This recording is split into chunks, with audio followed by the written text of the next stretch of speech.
Good morning and welcome back to my Saskatchewan garden. I was just distracted before I started filming this video because there's a doe with two of last year's fawns. She had twins and they were looking over in the far side of the field, and I finally did spot a coyote pop out of the grass over there. So yeah, I'm keeping an eye on that a little bit here. But let's move on to how I'm planning my garden space for this year. Okay, as you can see, big piece of grass paper, which I've got some line drawings on. This one's not my current year garden plan. This is sort of a thought process that I like to get down on paper for maybe future or something like that. But you'll see I've got, some round circles here inside some beds that, look like they would be raised beds. But I'm thinking of maybe just getting some of those plastic barrels and cutting them up to use as planters, as above ground stuff. This is, a large area here that's about 50 by 80. And then this other one would be about 20 by 66 or something like that. We have a couple of rows of trees going on right now, but it's just sort of a thought process. That's one of them. The next one here is a little bit more involved as to a future permaculture orchard with a couple of rows of trees and perennials and everything like that, with raised beds and these areas laid out differently with walkways in between, so it's easier to keep from compacting the soil directly in the garden, and an idea of maybe for raised rows or something like that. My future greenhouse may go in here for a larger greenhouse space.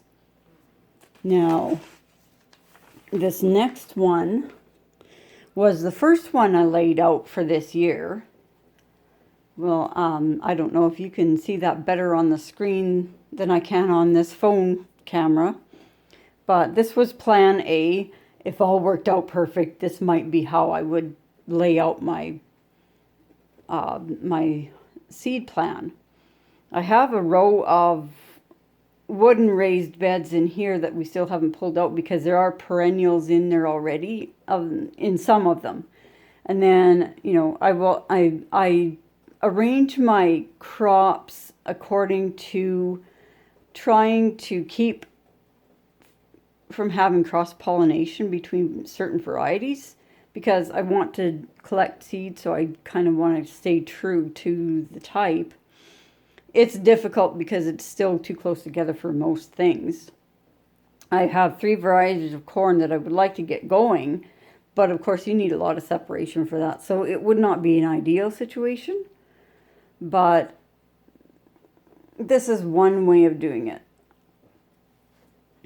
Now, the second one, I thought, well, if I can't get control of the garden space this spring enough, what I would do is put a cover crop in this one here and just let that go, because cover crops can do one of two things. They keep weeds from taking over, and you can mow them down and that eventually turns into more soil and it feeds the soil. These beds would get planted with stuff or not, as I see fit or as it works out. Then this would be my basic plan for the year.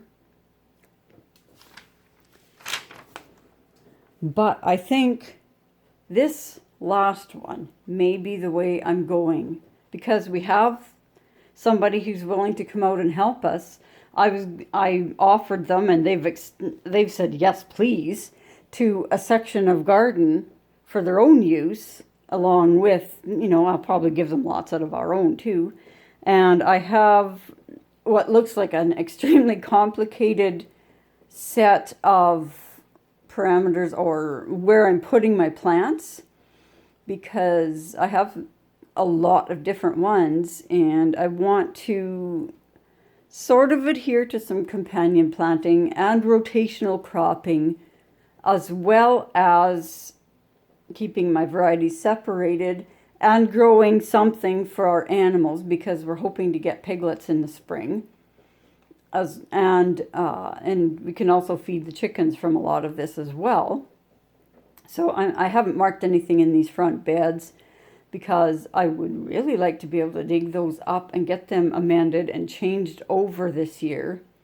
And I do have another long-term permaculture orchard plan in mind for a slightly different layout than that other one. But this is kind of my idea. We have about 4 little apple trees, dwarf apples. We have some high bush cranberries over here. These are the other apple trees in this row, plus some Nanking cherries. We did have some of those die out.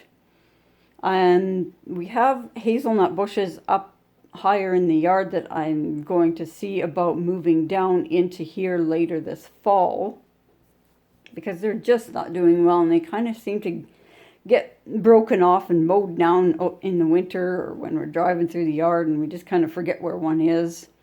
They're so small.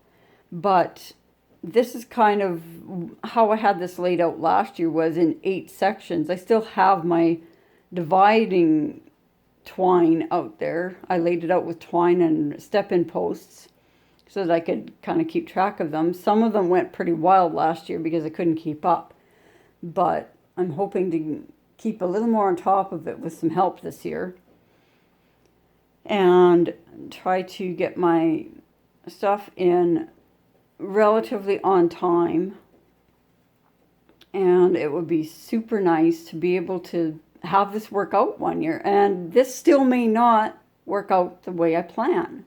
So you see, it can be a bit of a puzzle when it comes to laying out your garden.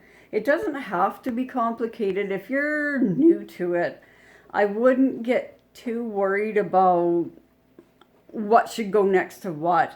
There are certain things you don't want to put next to something. Onions should probably not go next to potatoes, I've been told, and there's a few other things that don't do well together. I found that, what was it, the 1 year peppers and peas didn't seem to go well beside each other. Corn and beans, well, it's the old Three Sisters, corn, beans, and squash plant together really well. What I also found is that planting beans in or beside your potatoes keeps the potato beetles away, the Colorado potato beetle. And carrots and beans love being close together. Carrots love being next to tomatoes. I found that planting carrots behind a row of tomatoes, like on the north side, was actually really perfect because carrots like a little bit of shade, just that partial shading that another plant would give them. It's absolutely perfect.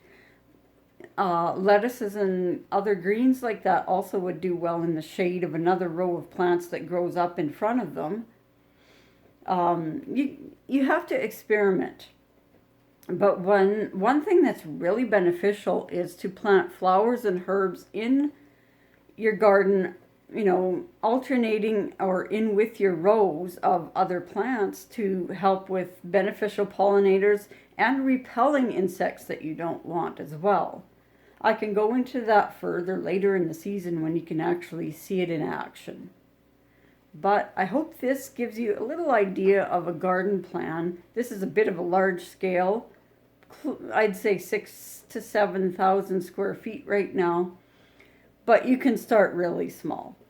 400 or 500 square feet is lots of garden for somebody just getting started, or even a couple of planters just to get your hands dirty, quite literally. Good luck with that planning.